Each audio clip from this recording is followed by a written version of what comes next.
mila tsy tsanona ndraika fa fantako raha fa tsy maintsy anoy io foana. Maro lesy raha tsy voateniko tamin'ny voalongany zany lesy tamin'iregny mamoaka raha positif foagna na dia négatif aza ndraindraika. Elaha me zagny tsy bosy mihitsy io. Elaha nga tsy teo milliardaire karaha ny Elon Musk ndraika. Amilay lesy ngiagna ambatra instru amilay ngiagna noratra amilay ngiagna ono album ngiany misy talon efa natao ngiagna mihitsy io. Ngiany te hagnano raha mifaly paron ngiangy aty. Ihany tsy diso zany fa ngia io hagnano album loka. Album nino ndraika misy jeu olo tsisy andragny. Ambilay ngia e. Elaha zany mampivadika alohan'olo akeo. Ngiany tegna nanjagna takeo fa tsy zahy.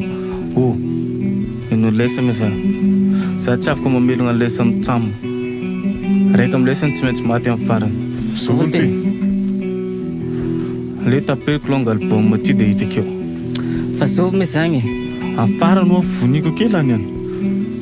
Fa za tsy anontany kozy antany hafa za zao nefa antany afako andiana ny tongotra koa izany lalagna titity sa agny tsy fantako misarakarony loko nefa raha raiky fogna agnatiny tetola raha mbola karaha ery sasany nefa na tsy tafotiny mitola fiainana nefa matahotra itolavany fiainana mianatra miaigna tsisy rivotra satria amin'ny tavolagna tsisy rivotra iainagna teo karaha ny Elsa nefa Yels zagny tsy asolana moafiko ty za moafiko nefa za amoafiko tsy asola ny Yels sarotra ny misafidy na dia fa ampitogna isafidianagna ny safidy lafidy tsy maintsy magnefa na dia tsy managna karva fa aty sy idiny nefa mbola sarotro skafagna na efa fiainagna afa mora fa mbola sarotra ny misafidy na dia fa ampitogna isafidianagna ny safidy lafidy tsy maintsy magnefa na dia tsy managna karva fa aty sy idiny nefa mbola sarotro skafagna na efa fiainagna afa mora fa mbola sarotro na mafana fofa tsy foko misy na agnafananako fa mangatiaka miaigna tsisy toromaso karaha-panankaregny nefa miaigna fiainagna mahandro tegna raitim-pofako fa moaka raha agnaty foko tsy maintsy maratra ny mahasoa vo ny mafinatra fa tsy masove ny mafinatra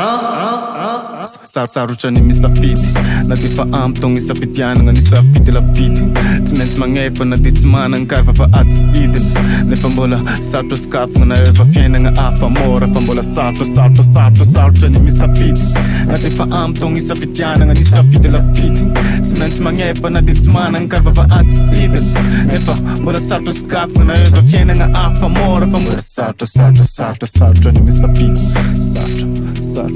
sarotro ny misafidy sarotro ny misafidy sarotro ny misafidy